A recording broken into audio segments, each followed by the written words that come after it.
buenas a todos. Hoy les voy a explicar una serie de preguntas de mecánica de fluidos. La primera es el inciso A, la diferencia entre un fluido y un sólido. Aquí nos podemos guiar por los dibujos. Vemos que nos guiamos por los círculos que están dentro de ellos. Aquí vemos que el sólido está perfectamente definido, las moléculas, y en el fluido no. Los fluidos también pueden ser líquidos o gaseosos. Los fluidos más que todo dependen de dónde estén metidos, en qué recipiente están metidos, el líquido o el gas.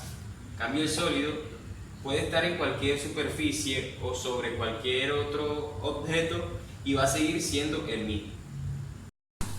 En este segundo inciso les hablaré un poco sobre la historia de la mecánica de fluidos a través de una línea de tiempo.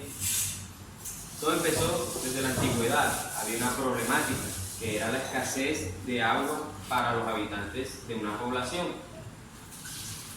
¿Qué pasaba? Que no les podía llegar el agua a donde estaba ubicada la población. Bueno, se brindaron soluciones de sistemas de acueducto para que este fluido pudiera llegar a donde se encontraban las poblaciones. Entre estos, hubieron países que se destacaron. Uno de ellos fue Turquía, en la ciudad de Pergamón. Ellos se destacaron en los sistemas de acueducto, utilizando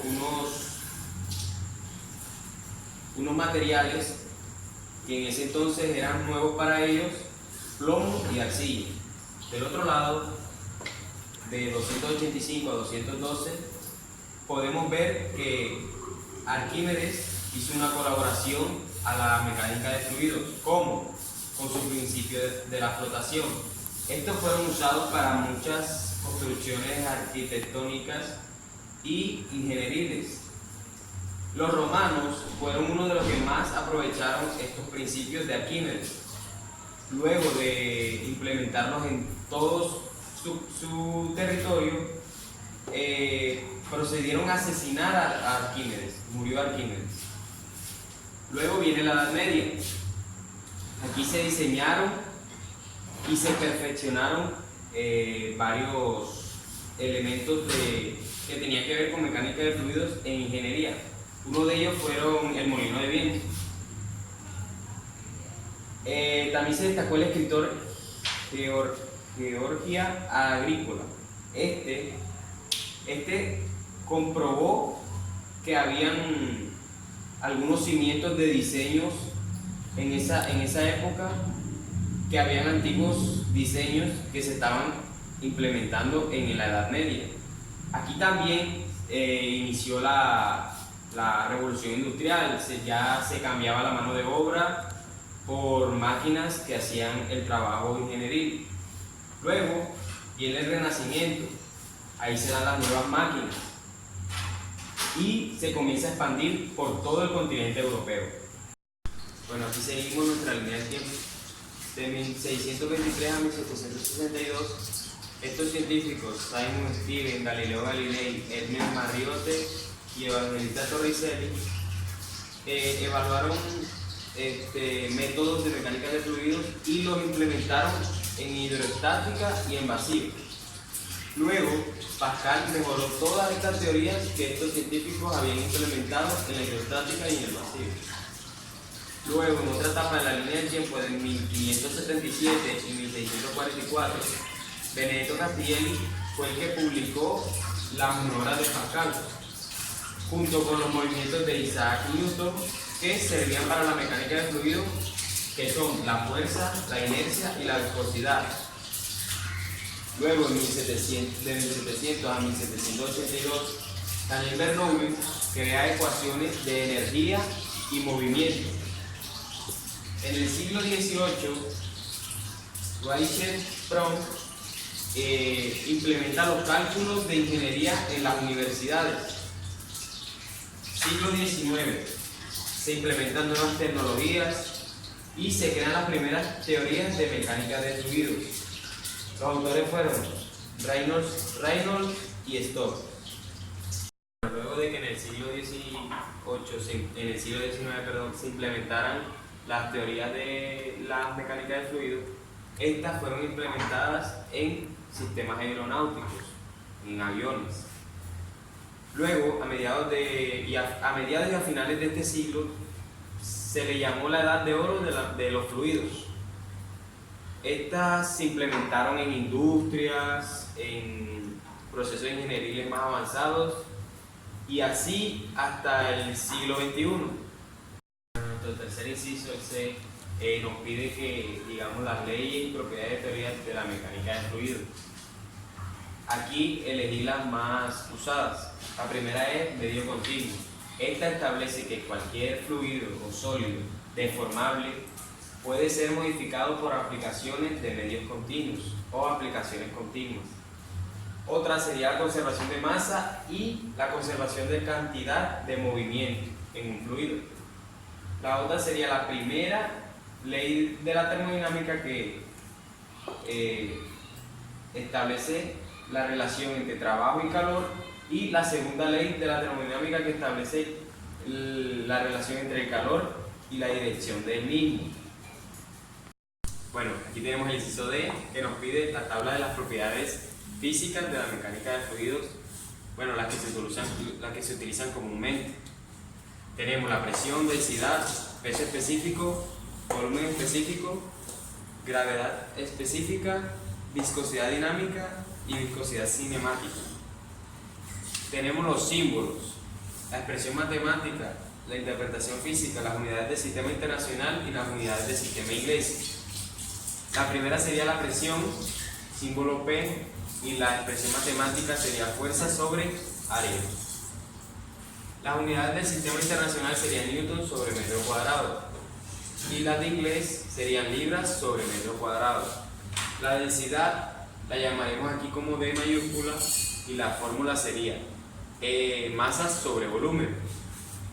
Sistema internacional, kilogramos sobre metro cúbico, y sistema inglés, libras sobre pie cúbico.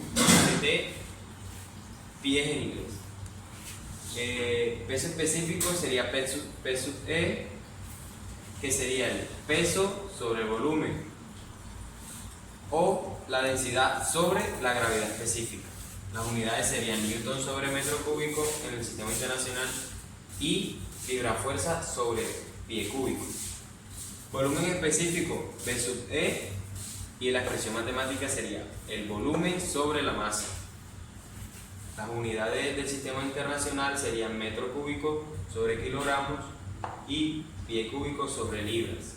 Gravedad específica G sub E, que sería la densidad de la sustancia sobre una densidad estándar que comúnmente se toma la densidad del agua. Esta propiedad es adimensional, o sea que no representa ninguna de las unidades del sistema internacional, ni del sistema inglés, ni de ningún sistema. Luego viene la viscosidad dinámica. Este es el símbolo, es como el símbolo de la mu, que sería igual a la viscosidad cinemática por la densidad. Las unidades serían kilogramos sobre metro por segundo, y en el sistema inglés libra por pie por segundo. Aquí tenemos la viscosidad cinemática.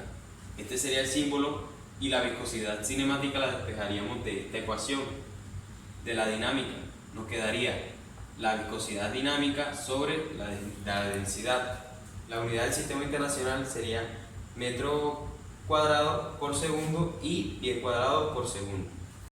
Bueno, aquí tenemos nuestro inciso E, que nos pregunta: ¿por qué al aumentar la temperatura la viscosidad dinámica disminuye en los líquidos y aumenta en los gases? Primero que todo, al aumentar la temperatura y la viscosidad, estas hacen que las moléculas se dispersen poco a poco. Esto se le llama como expansión interna. Al momento de que las moléculas se dispersan poco a poco, esto hace que se muevan libremente. Esto reduce la fricción y así se aumenta la viscosidad dentro de un líquido. Bueno, en los gases, al aumentar la temperatura, la viscosidad dinámica aumenta, ya que hace que se expandan las moléculas y se choquen una con la otra muy rápidamente. Bueno, en nuestro ejercicio de F nos pregunta qué es la gravedad específica y en qué está relacionada con la densidad. Pues la gravedad específica es la relación de la densidad de una sustancia con respecto a una densidad estándar. Aquí tenemos la fórmula. Sería G.E, gravedad específica, sería igual a la densidad de la sustancia sobre la densidad de una sustancia estándar, que sería la del agua, densidad de H2O. Luego, ¿en qué se relaciona con la densidad? Pues aquí vemos cómo se puede relacionar la densidad de una sustancia con respecto a la densidad de una sustancia estándar. Las unidades serían adimensionales.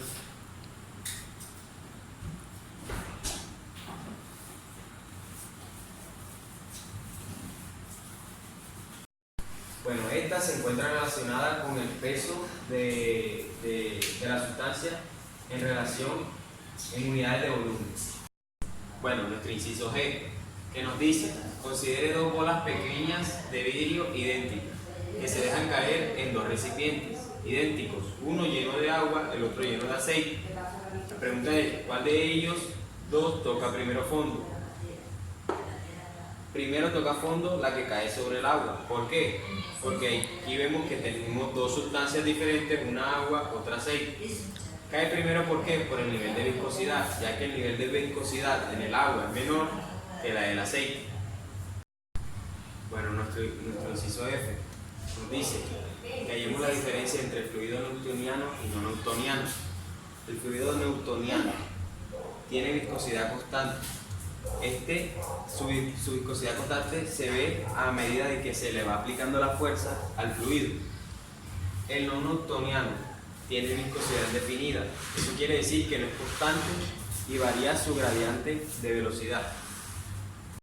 Bueno, aquí tenemos el inciso I, que nos dice que clasifiquemos los fluidos no newtonianos. La primera clasificación serían los comportamientos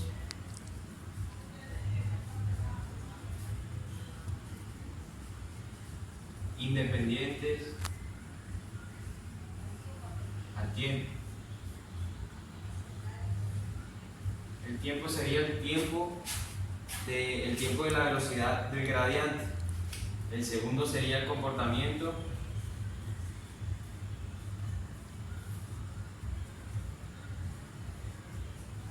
dependiente al tiempo.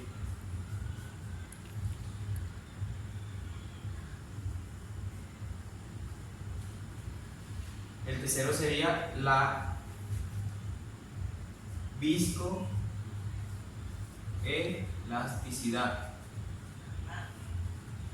que sería qué tan elástico sería el fluido y qué tanto se puede estirar.